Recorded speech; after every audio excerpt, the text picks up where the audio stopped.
It's amazing how these things usually work out, but when I asked Brother what we were going to talk about today on the way over here, he said, we're going to talk about what love really is. So my question is, what is unconditional love? What is it really? It's the same as unconditional acceptance. Yes. It's identical to it. Yes, it is. That's true. And if we don't accept someone, we can't love them. And then that's just a given. Anybody else have a definition? No conditions, no strings, No conditions? What does that mean, no conditions? expectations, No judgment, no judgments. No judgment? Yes, that's true too. no expectations. No. Expectations. Right. What was that? Expectations. No expectations. No expectation. Doesn't it, in essence, doesn't it mean that there is nothing that can oppose love? If it's unconditional, there just can't be anything to oppose it. And if there's nothing to oppose it, then what else is there? Well, the Course says, everything is either love or beautiful love. So it's all love. It's all You're either love. calling for love or you're giving love. It's all love. Exactly right. I think that where I used to not get it was when I thought they should be as loving as I'm trying to be. You know what I'm saying? and it wasn't until I saw the error of that thinking. No one should be anything other than what they are, is where I am now. But at that time, I didn't feel that way. I had a lot of shoulds about people. Now I look at them and say, interesting. And that's about as far as I want to go with it, unless I want to move into a communion with them, communication, which I think communion and communication are identical. So,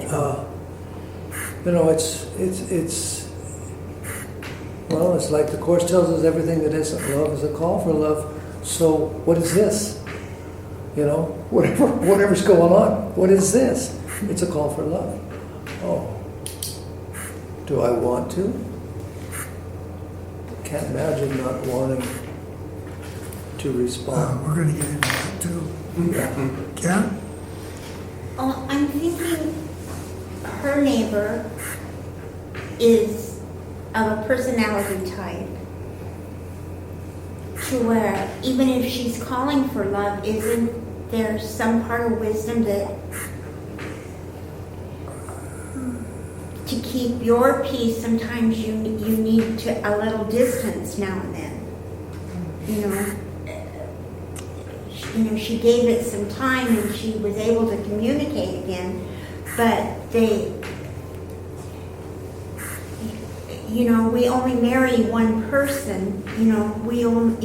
We have still these artificial boundaries in this story. I mean, we don't live in a commune together where we love each other every day. We see each other. Where is love in the masses? I mean, how do you not you? I feel a need, and it's probably to have personal space sometimes, alone time. Space and distance and all of that. Yeah, that's not loving, right? Separation. Those are all conditions. Yeah. And we're they're talking the about- ones I'm making up, I'm sure. Yes, And so they what are. do you do with those crazy ideas? Well, let's talk about that. Yeah, let's talk about that. If you've been following the lessons, there was a passage just before today's lesson called What is the Holy Spirit? Oh, darn, I missed that one yesterday. And the Holy Spirit is the bridge, as as Brother teaches us, the Holy Spirit is the bridge between truth and illusions. We can also say that the Holy Spirit is the bridge between love and fear. And fear. Fear. So, if I am depending upon my fearful nature, my ego self, to bring me to this place of loving, I'm probably going to need some distance Or some help. and a whole lot of help. But if you learn, if you can just allow the God self, or that's what I call the Holy Spirit, the Holy Spirit, to be that bridge, it will be for you. You see, this whole idea of separation, this whole idea that we could be separate from God, from one another, from the Holy Spirit and all of that, that's just an idea. And we practice that idea all the time. And so it becomes real for us. But if you are really determined not to be separate, you can practice not being separate by calling on the Holy Spirit, by using the bridge that God gave us to straddle that distance between love and fear. And it will. It is part of you. It's not like you're calling on some outside external force. This is part of you. This is your nature. Well, you get the idea.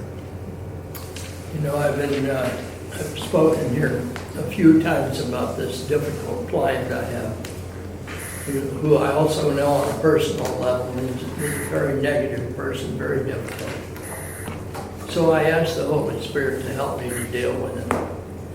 And I don't know if it's a response or not, but yesterday, when I'm right in the thick of a really difficult situation with this guy, he's buying a house from me, and his lender would not work with him anymore because he's rude and he's overbearing and arrogant. You know, I have no other judgments about him. So He's really got to call That for wasn't love. judgment. That wasn't judgment there, was So it? I did ask the Holy Spirit to help me deal with it, and it came to me to use the Ho'oponopono thing on him, and I've been doing that pretty often since last night, and I don't know if anything has changed in the outer situation, but I'm feeling a whole lot more peace. So,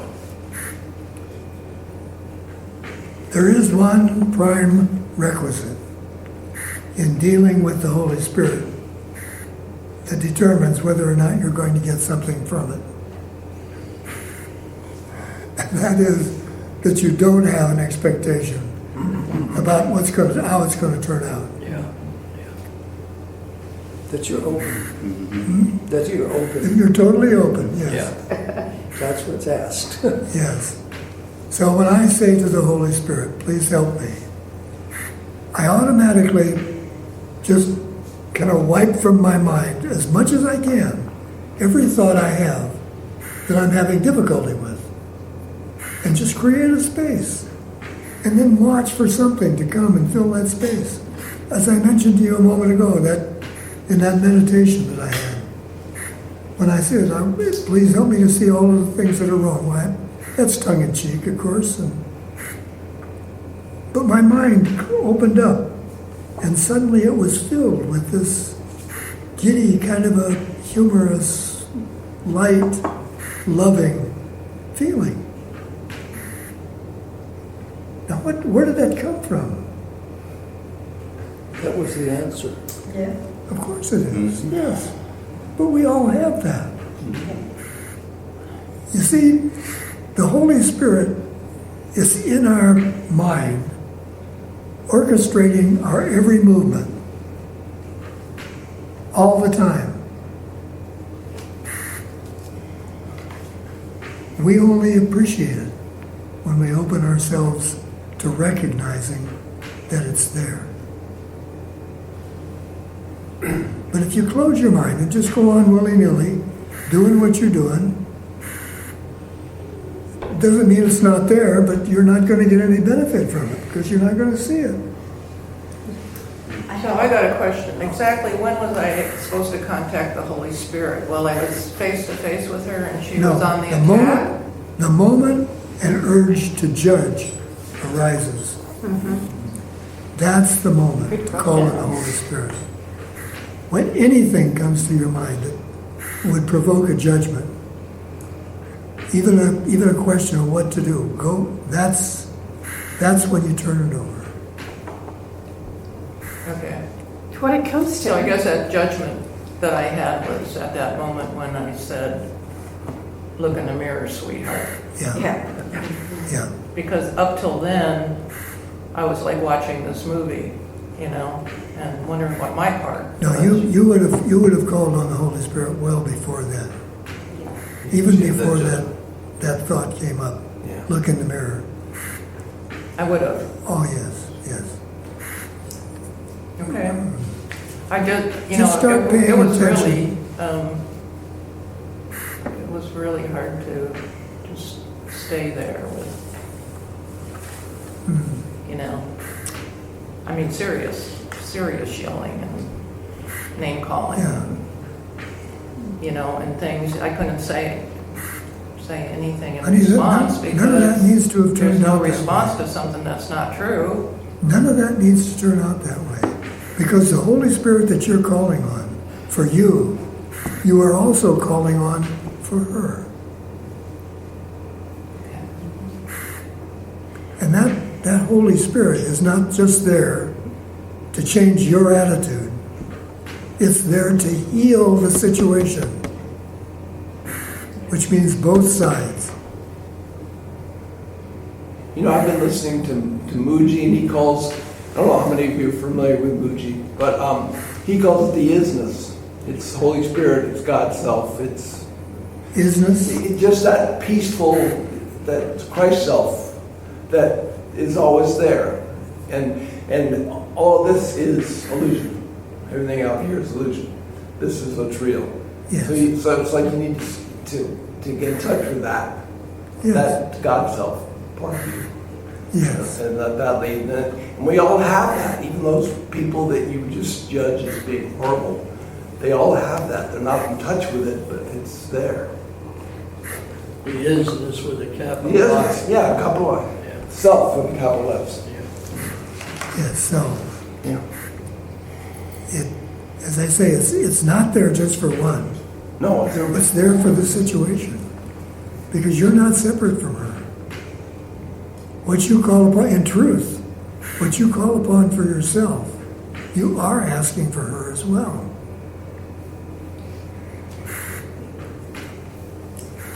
yeah. So, the idea is to teach yourself that there is another answer. And once you are even willing to explore the possibility that there is another answer, your mind can become willing to be open to what that answer is, and that's it. From then on, it's there.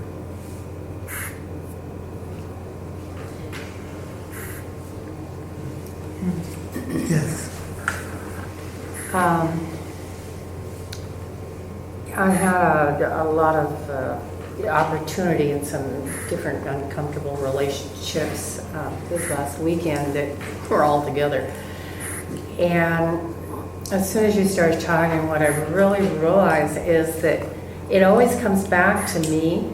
And when I'm not feeling totally aligned with Holy Spirit or with love, whenever I'm loving myself in that way, I love everything and everyone is just fine, and it doesn't matter.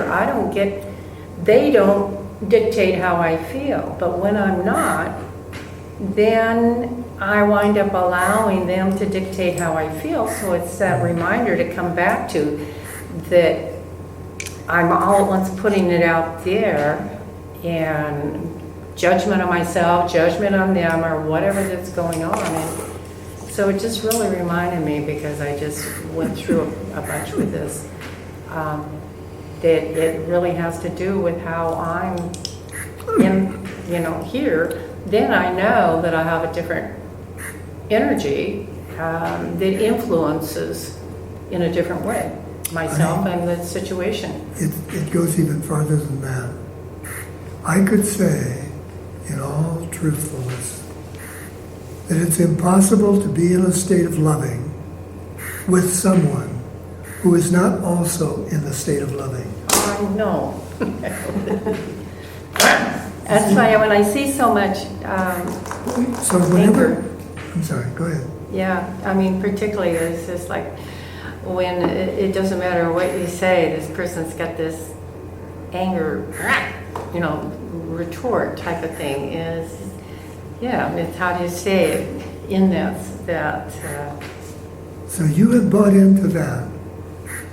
Whenever that reflection, that mirror that you're looking at, you have bought into that in that moment.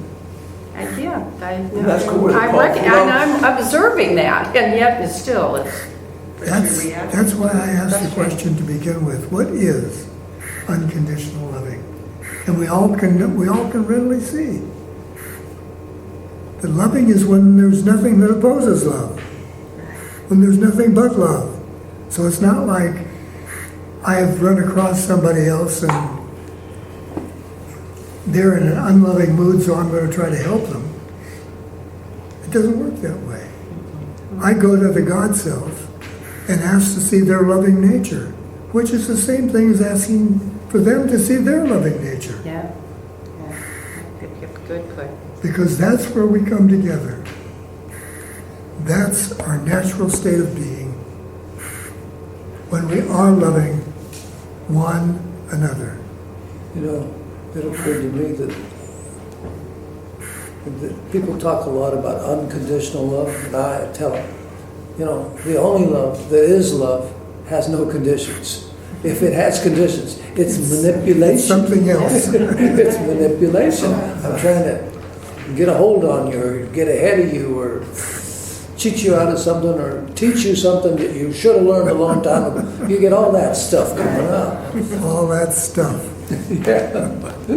I don't know if this is relevant, but in celebrating my 90th birthday, all my children got up and talked, about their life with us.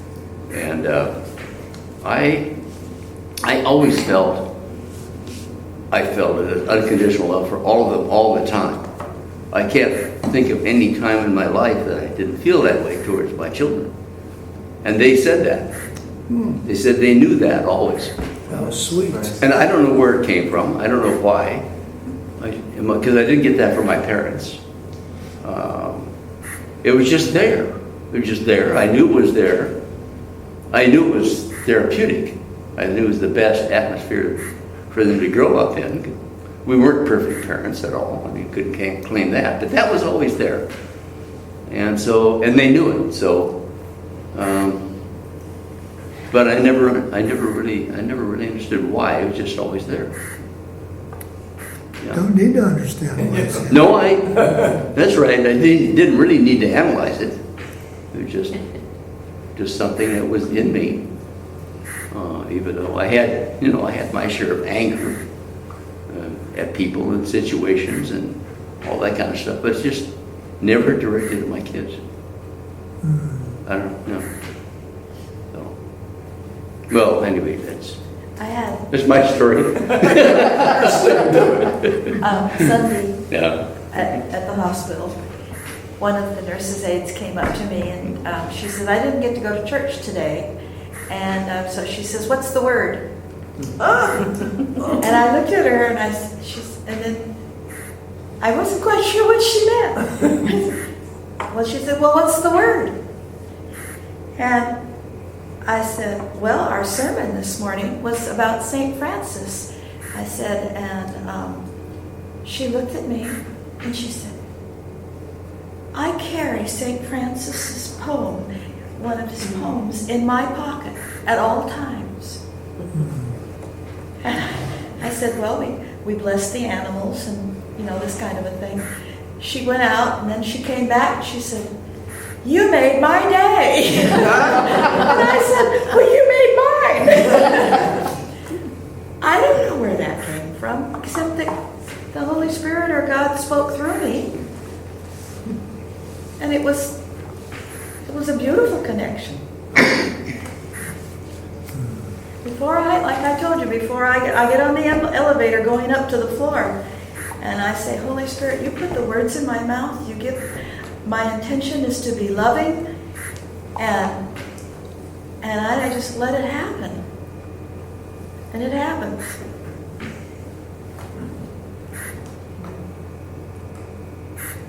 Have you tried it? I was thinking that what you're saying, each and every one of us ought to post on the inside of the door going out. just the idea that unconditional love is who I am. And then show it today to me, or this hour even, or this minute. Well, the Tim, presence that's of so love is all I significant. am, is what I... That is so significant, because the truth of the matter is that the reason we don't experience this more frequently is because we don't want it. Now listen to me. That really became clear to me when I dealt with that. There was really, at that point in time when I let everything that I knew, or everything that I knew about, to be true, just drop away. It was so clear to me that I didn't always want to experience that. I want to be part of the dream right now. The ego's greatest defense Yeah. against love is to tell you that you can't have it. You don't deserve it. And so you come to believe that you don't want it because it comes with a price. It comes with a price that we're unwilling to pay. So we would rather grope around, hoping that some semblance, some little corner, some little piece of love will break off and find us. You also said one time that the judgment, I think your word was delicious, when you were talking about judging Trump, how delicious it felt to judge him. That's another part of it, is we enjoy that. We do. We do, because somebody just said this a little bit ago, that we always feel better when we can make somebody feel worse than we do. The universe needs to have a villain, huh? Well, when Brother tells us that we will awaken when we can see a forgiven world, it's absolutely true. That's the only thing that's required. What is a forgiven world? It's a world upon which we place no judgment. That's how we know it's forgiven. There's no judgment.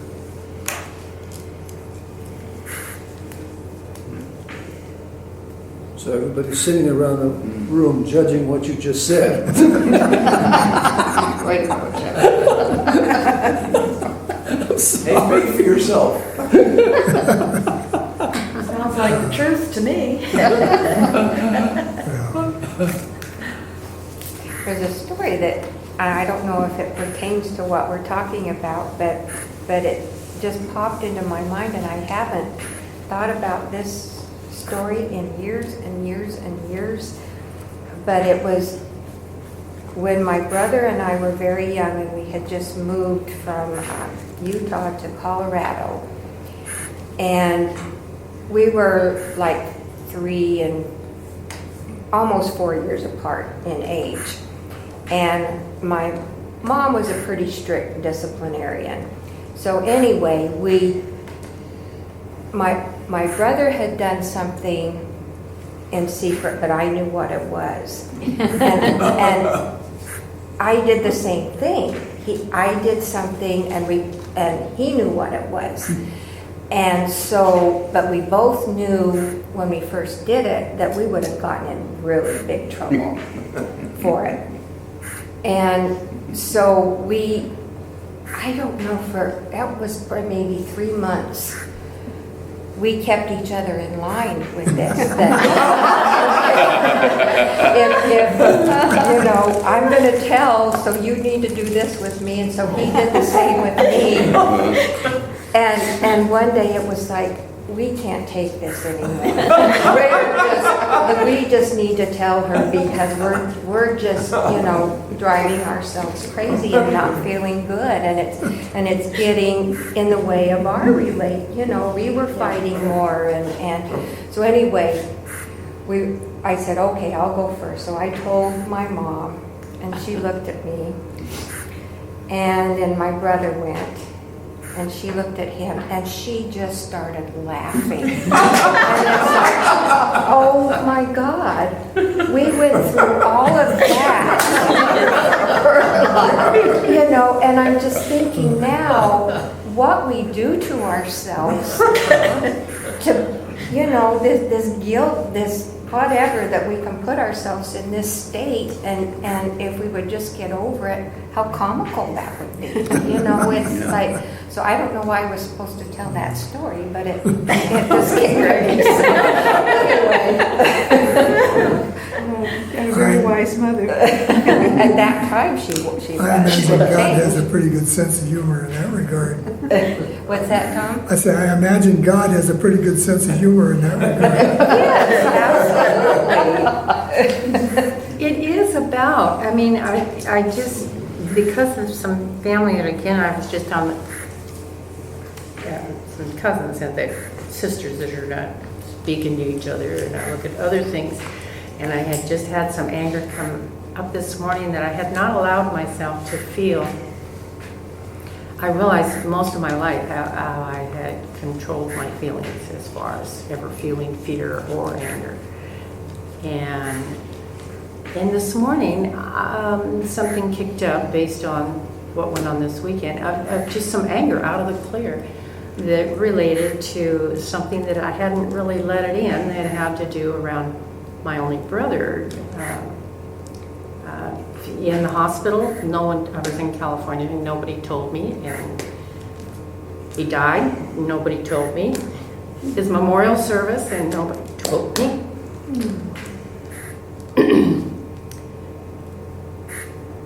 And I realized that everything is, that it's easy to be with those people that you don't know, that you don't have history with. But it's real hard to stay in the present when there's history.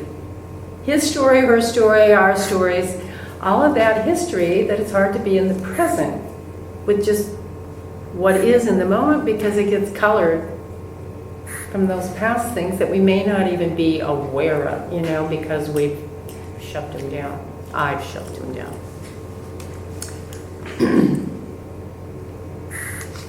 So what's the answer to that? It's how to stay present. And I guess what I'm never been, even as a child, ever to ask for help. Because I should be able to do it myself. So that whole thing of asking the Holy Spirit, Yes. asking for help, and When are we ever going to learn? and go. When are we ever going to learn? What? This is the whole reason that we've got this thing called the Holy Spirit. That's why God gave it to us. And yet, how reluctant we are to use it all the time. Ever. It's like wanting to ask for it when you're hurting, and instead of just all the time to building that. In fact, I was telling another friend, I was just telling that, you know, I said, well, you know, it's doing that not just when you're hurting and waiting, you know, to that ongoing relationship, even otherwise, of building that muscle that One of your books, Tom, Curtain. Go ahead. I think it Go ahead. addresses this. In one of your books, you were going on about something. It was part of your question. You were asking some question, but you were making some comments too, some commentary. And Jesus' response was, now. Remember that? That doesn't surprise me. I thought that was just perfect. It was hilarious. And I thought, that's the way to deal with all my crap. You know? Yeah, and just something's going on in my mind, and just say, well, Jesus said, now. It was beautiful. I do remember one time I asked him, I said I was having a tantrum about something and carrying on, and finally I said, well, then I didn't ever heard him say anything. And I said, well, what's going on? Why are you just there? Why don't you say something? Nothing to say.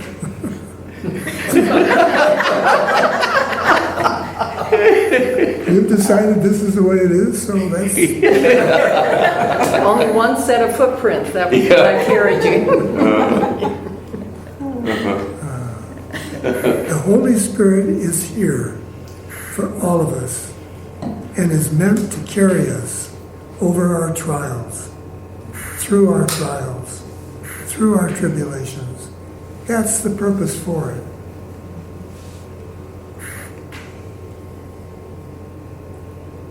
The So problem, please. as I see it, is recognizing. I ask him for help every morning, but recognizing it when it comes, I have difficulty with that. I just have to assume that if I ask him every morning, that it's happening. You're right, Brian. It's getting past those old habits of recognizing that, as I think I've told you before, when I had my business, I used to pride myself on being a good problem solver. That's why you had all the problems. So naturally, I would solve all the problems. No problems. But I started noticing one day why I was having so many damn problems. That was me. I own my Oh, own my business. God. I did the same thing. You had a problem, everybody went to Jim to solve their problem. Every problem solver. I felt like when I was in business, I felt like I was a cross between a babysitter and a fireman. I was either holding somebody's hand or I was running to the next fire. Oh, yeah.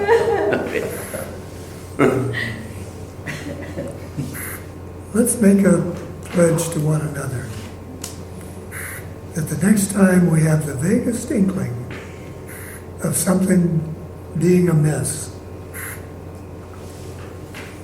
that we will help to remind one another to call upon the Holy Spirit, the God Self, to do what it's there to do.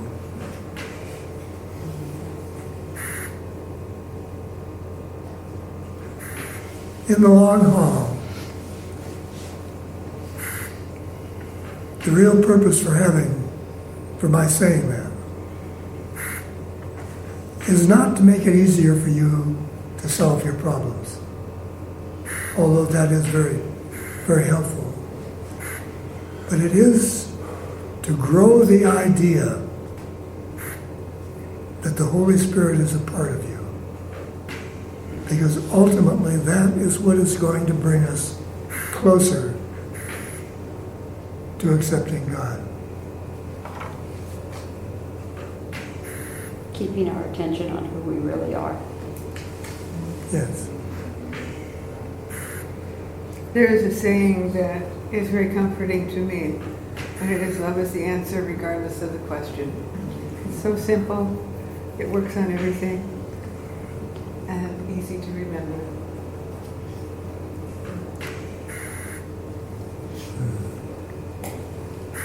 So was the Holy Spirit telling me to use the Ho'oponopono thing on Steve? Well, I don't know. It hadn't come to me before I asked for help. So, I personally wouldn't question anything that came yeah. in that regard. When you ask for help, you're going to get it, and you're going to get it in a way that you can most easily accept it. Yeah, it didn't come to me right away. You know, it'd be great if it just came right away. You asked me to get an answer right away. It came like 8 hours later. It probably came right away. Maybe it's down there. I'll go along with that. I told you about the leak in my sunroom, and I have the bucket underneath it. Last night, that rain was incredible. It was coming down, and I thought, oh, I gotta get up. Oh, I gotta get up and go look at that bucket. I think there was about 2 drops in there. I went back to bed for good sleep. So does anybody else have anything they'd like to add to the discussion at this point? Well, since I seem to notice now, every time I judge, I'll be asking the Holy Spirit a lot, often, for an answer, right? I guarantee one thing. You will feel better.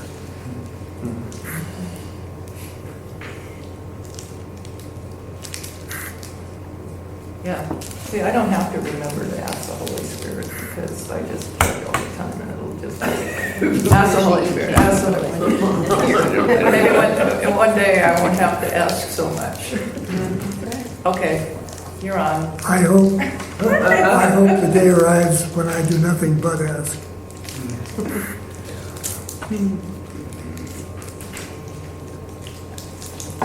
Can we say, like, I put it in your hands, Holy Spirit, this kind of thing, like I sort of do. Honey, whatever feels good to you. Yeah, you know. that feels good to me. I release and I let go, and I just, okay. I ask, how would love respond? That's my favorite And song. that's just Ricky worked Byers' so Bad well Boy. for me. How would love respond? Because I see God as love. That's it. So I'm really saying, how would God respond? But it feels better to me to say, how would love respond? And then if I'm just quiet for just a couple of seconds, I know how that should go. Right. So it's worked real well. That's great. It does. It's amazing how truth does work. What's Thank that? you for saying that. It's amazing I how love that truth song, does Ricky work. Byers' Bad Boy. Yes. I release and let go, let the spirit run my life. That's where I was spending all my time down at God.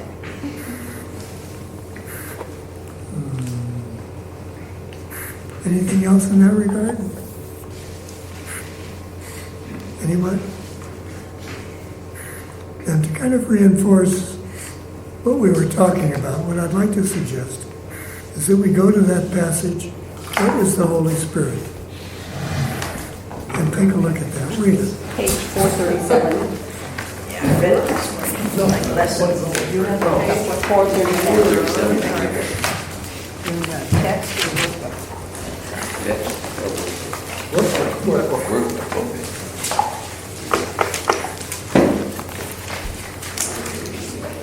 Lesson 137. No, page 4 It's says page 437, after lesson. and it just follows lesson 280.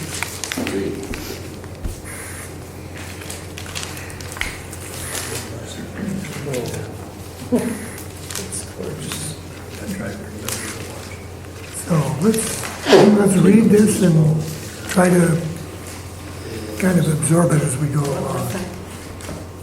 280. Jim, would you like to start off? I would love to. It's one of my favorite passages. 280. Paragraph 3.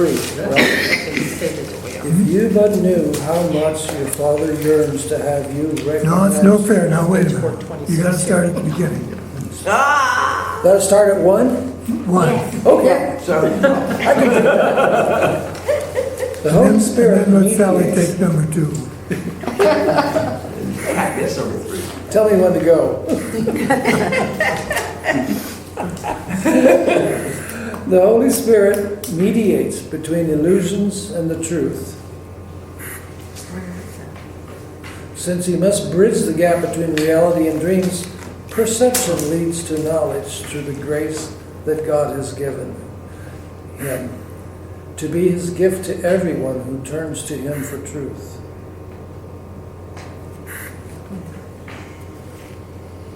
That puts a lot of value on perception. Perception left to the Holy Spirit becomes knowledge. Yeah. There are sights and sounds forever laid aside, and where they were perceived before. You missed a sentence. You did miss a sentence. I missed it. Across Across the bridge that he provides, our dreams all carried to the truth, to be dispelled before the light of knowledge. There are sights and sounds forever laid aside, and where they were perceived before, forgiveness has made possible perception's tranquil end. It just makes it breathe easy. Should I go on? No. I'd like to have Sally go on, but Sally, just go a on. minute. Anybody have anything they'd like to add to that or question about that? I do. I'd like to ask how people feel about that sentence. There are sights and sounds forever laid aside. How do people feel about that? Wow. Feeling the eyes that see and the ears that hear, but not the physical. I think what that says to me is that the ego tells me there's perfection in something else, but the Holy Spirit tells me there's only perfection. What I Sights hear- and sounds forever laid aside. What I hear Tom asking, though, is how do you feel about laying your perception aside? I'm just fine with it. I think that occasionally it generates a little fear in me, because I think if I lay that aside, I'll know more. And I'm quick to let that go and remember who I really am. But it's still, every once in a while pops up that if I lay aside my thoughts and feelings about the situation, if I lay aside the sights and the sounds that I hear, then I know more. That ego's gone. And Where would our world be without sights and sound? What's that? Where would our world be without sights and sounds? And of course, when I realize it's generating fear, then I know I really need to turn it over. Where would our world be without sights and sounds? About the ego sights and sounds. That God's vision would be at peace and love. Well, Well, what Tom's saying is that the world obviously would be no Wouldn't be any more. world, I mean, would Yeah. be. I don't think so. I think, Helen Keller was without sight and sound, and yet she was still attached to this world. But it came to her through sight and sound, vision, somebody helping her, learning, putting something in her mouth that could make sounds so she could understand. She can still feel. She had to learn the language nonetheless. That's right. Yeah. I guess the first thing that comes to me is, can I pick and choose? I'll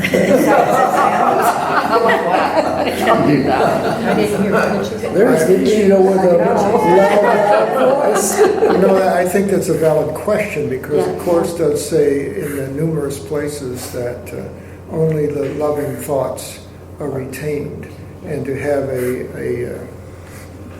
memory that is selective memory of that. So then it would beg the question, well, I remember loving sights and sounds. Whether it's the first words of a child, or if it's sights of anything from a puppy to a beautiful sunset. My real question for myself in this, I will just lay out here, is part of me, and a big part, wants to know what's going to replace that. Isn't there a part in here where we learn about the happy dream? I think that's the purpose of the happy dream. But I read this unequivocally the way this is here, and I think it's meant to be that way, because it also tells us the happy dream is only temporary, because we would just not be able to make the transition. The gap is a little bit too big in our minds. Which goes back to what Tom says about we have no way of knowing what this is in the end. Which always goes back to the characteristics of the teacher of God, and why the first one is trust, and trust runs through the entire thing. Just what I was saying. Trust will settle every problem now. Trust that if I don't have the sights and the sounds, that I'm going to be okay. That there's going to be something to replace it. It's asking quite a bit of us here in the dream, isn't it? Yeah. I found personally, when that line was said, there are sights and sounds for every lady star, anyway, where has made possible perceptions tranquil in. And as soon as that said that, I just took a breath. And I just felt everything being at one in the moment. And it was like there was no choice, it's like that peace that surpasses all understanding. That's what I felt as soon as that last line was said. You said it's asking a lot of us, but it's actually only asking us to do one thing. Holy Spirit. Yeah. Yeah. And why haven't we all done it? Right. We're attached to the sights and sounds. We are. Yeah, I'm trying to remember the words to Charlie Thweet's song about this. Something about let the sights that I see disappear, and let Christ be welcome where he is at home. Let him hear the sounds he understands. Let him see the sights that show his Father's love. I think I've got that pretty close.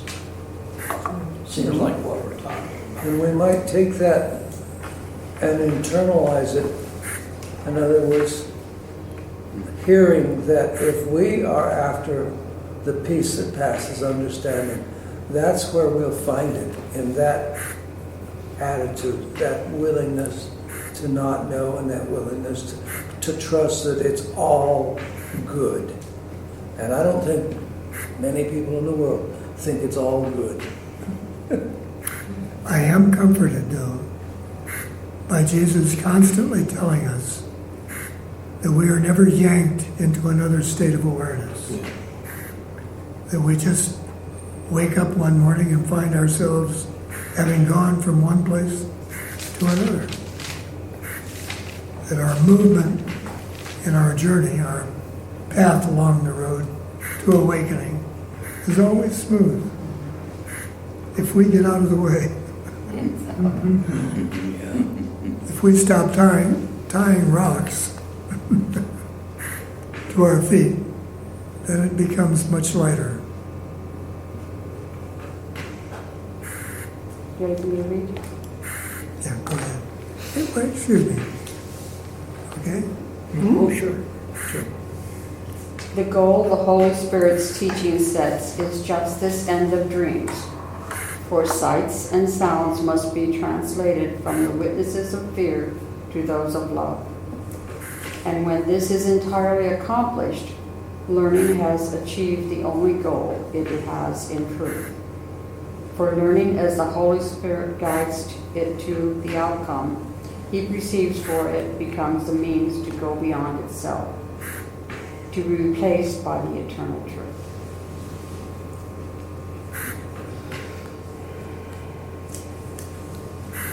Comments? Well, I think that's taking us to the happy dream, to the Yes. real world. So that's the transition, and then it's saying it's going to go beyond that. Of course, my question basically for me is, okay, that's what I want to know about, the beyond that. Beyond the half degree? Yes. Yeah. I think of it as like identifying with our nothingness and letting the Holy Spirit fill that in with the reality of love and peace. Truth. Truth, yeah. The isness. The essence, Peace right? and joy. Right.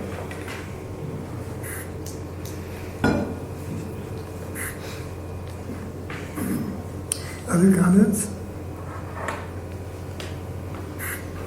I like that line, for sights and sounds must be translated Yeah. from the witnesses of fear to those of love. That speaks to me because I can really make up stories about fear. And that's what I was kind of saying, the nothingness, we fill it in with fear, where the Holy Spirit fills it in with love. We see the love.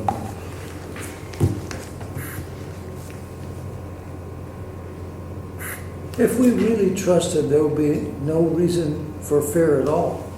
No? It would to be just like, we wouldn't even know what it was because we really trust. It has to be the belief in total invulnerability, doesn't it? Yeah. Who we truly are. And not only us, but what God is. Yeah. We have to have the belief that God is totally invulnerable. And it goes down to the idea that is what we are as what it means to be the Son of God. Like Father, like Son. Mhm.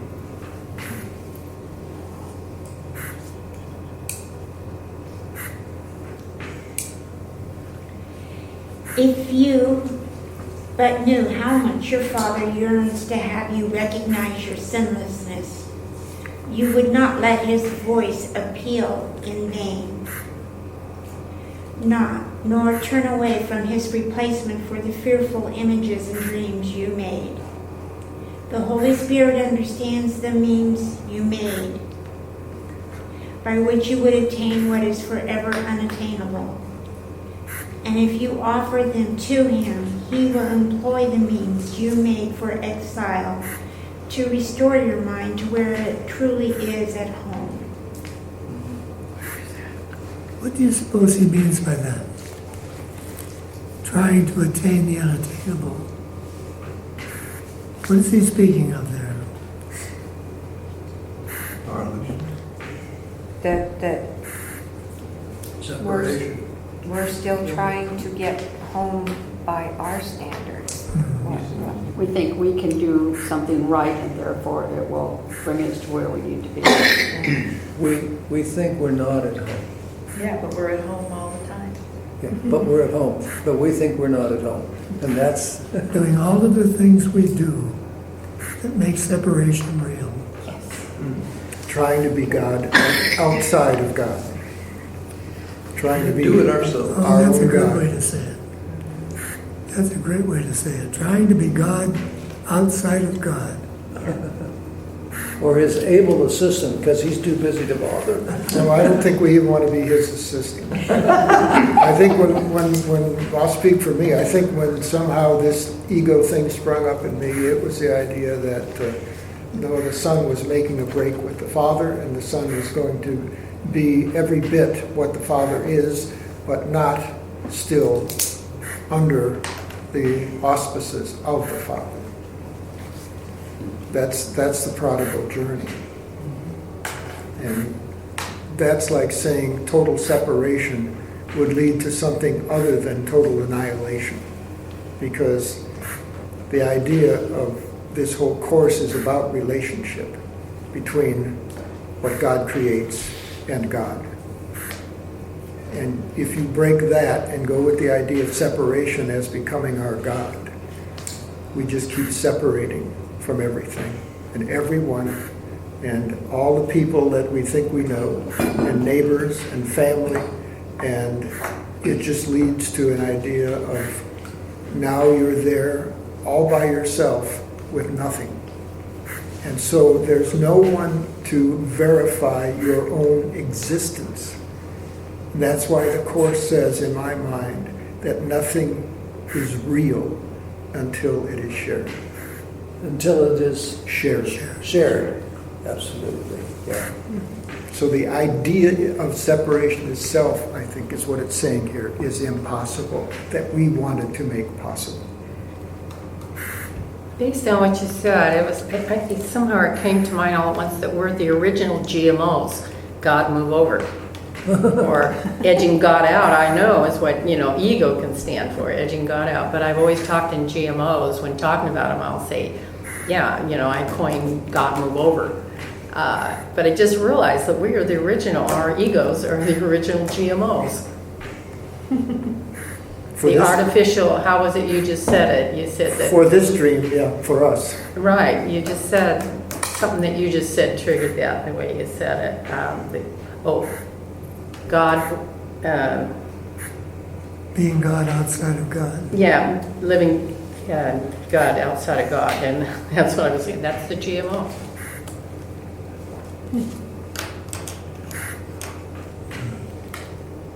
Any other comments? Scott?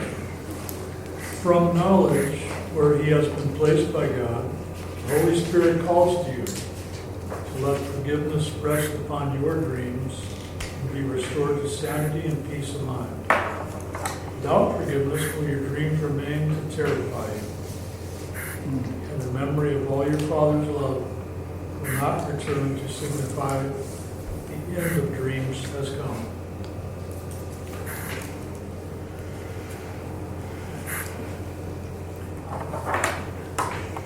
Accept your Father's gift. It is a call from love to love, that it be but itself. The Holy Spirit is his gift, by which the quietness of heaven is restored to God's beloved Son. Would you refuse to take the function of completing God when all he wills is that you be complete? Kind of putting the onus there on us. Yeah, that hardly seems fair, does it?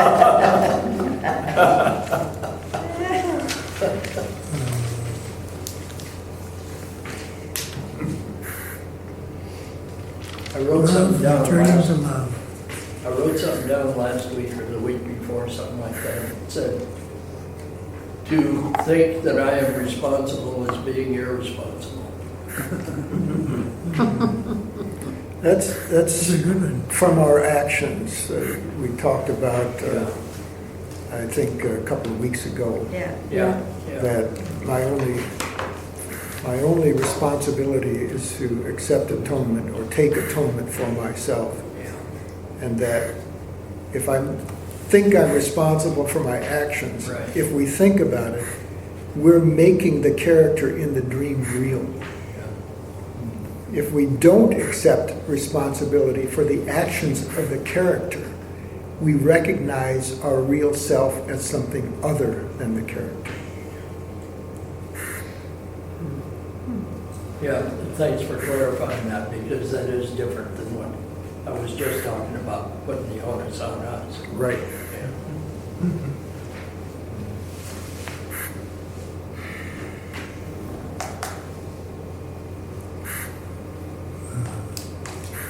Any comments?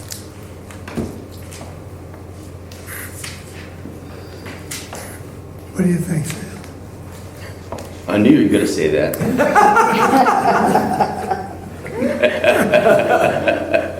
He just wanted to hear you laugh. I like That's I like to be predictable. Well, I don't think I have any profanities because my mind keeps coming back to asking the Holy Spirit. And that just struck home when which I think that's kind of the essence of this whole It is. page. And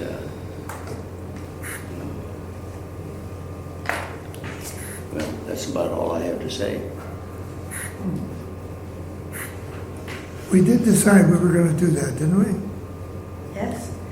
We're going to allow the Holy Spirit to be more active Well, in and our awareness.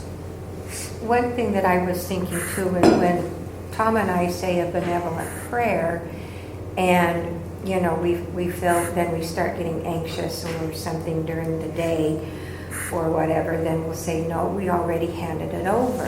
And then it's like, I calm down. We could do the same with Holy Spirit, waking up in the morning saying, okay, I'm handing my day over to you.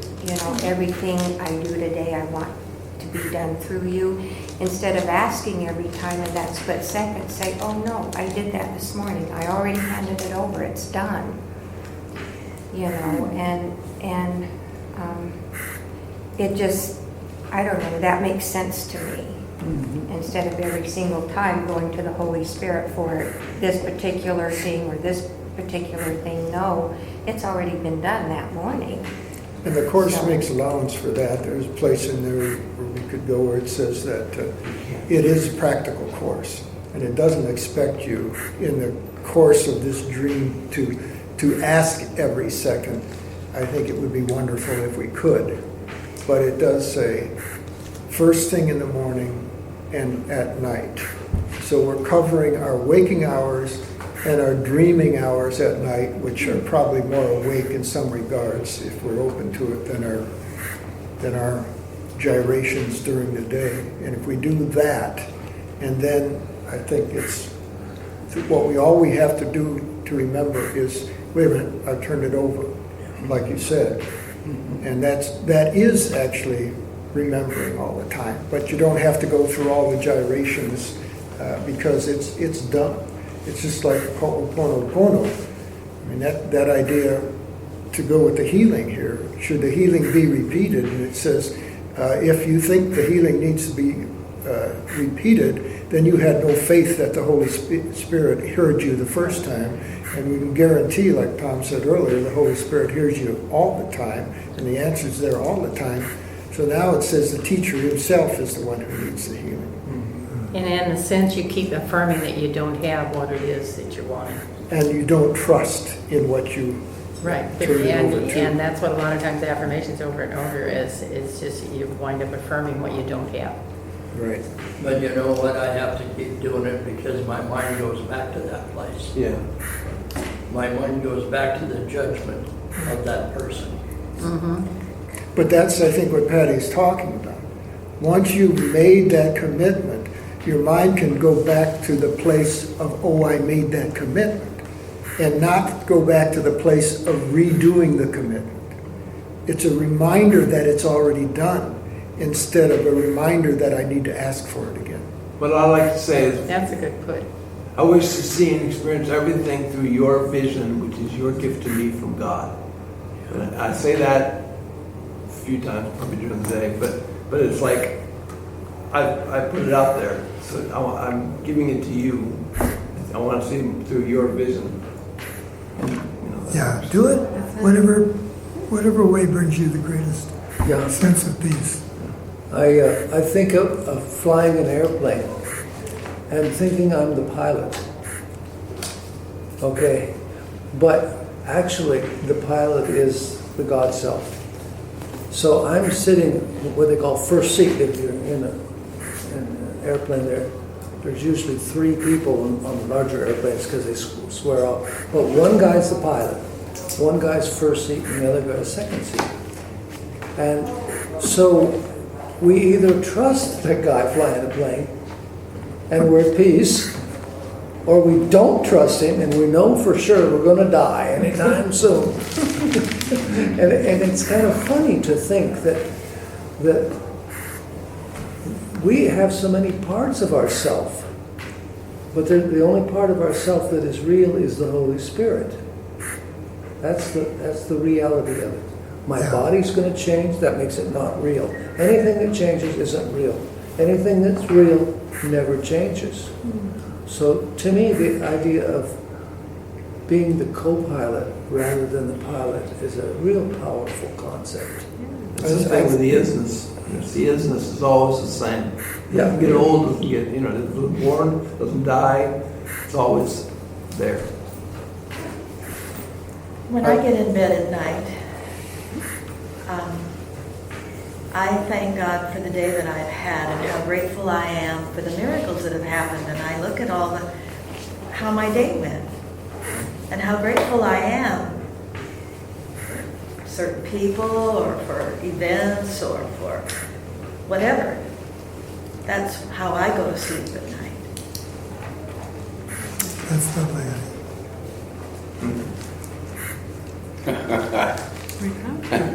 I'm reminded of a statement that was prevalent at Boeing when I worked at Boeing, and that is, be thankful for your problems because they account for half your pay. and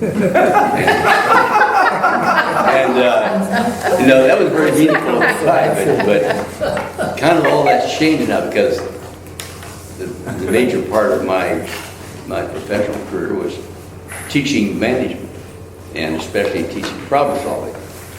So I really got into that. I mean, I even sent myself to a program which is the foremost problem-solving, decision-making course in the world.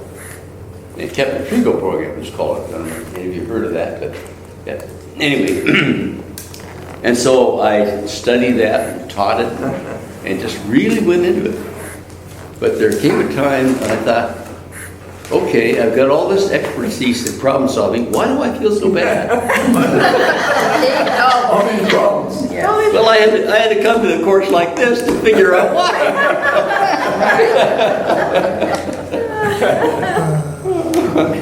That's interesting. I never looked at the Course in Miracles as being a course in problem solving, but it is. It's the perfect problem solver. But of a very different order. It's not the mundane, the earthly problems. No. So Well, I I guess was that's thinking, how it started by two people that were psychologists trying to solve problems, saying there must be a better way. Yeah. And yeah, then it showed up. exactly. Yeah. And brother, I always remember brother teaching Helen to ask the Holy Spirit about everything. Everything. And she said, well, something about this coat that she had been shopping for. And he said, if you'd have only asked me, I could have saved you a half a day's shopping. The most mundane things. Can you see our guides up there going, oh, come on, ask. Come on. It's over here. It's over here. And you go over there and it's, okay, let's see. Recalculating. Let's see. It always reminds me of that. Is there somebody else up there? Yeah. When they say what you don't want. That's a wonderful. Wait, wait a minute.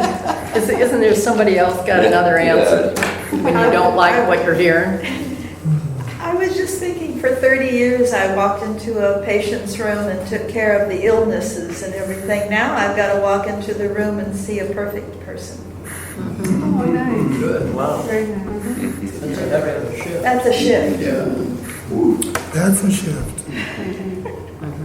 You can see I'm the gonna healing remember every day. That's a good statement. It is. To what any room you walk into, Yeah. to see a perfect person. Thank you, Ted. And remember this too, please.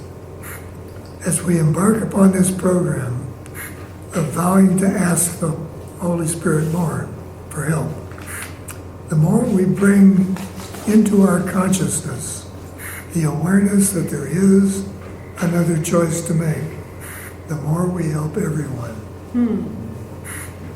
Everyone benefits, even Donald. Well, this is what has really come to me a lot lately. It's just what you're talking about. What is my gift to the rest of humanity, all of us? Whatever I'm thinking, that's my gift to everybody. Why would I not want to give Good notion, loving Brian. thoughts? Yeah. Yeah. Okay, have a great week. Thank you. Thank you.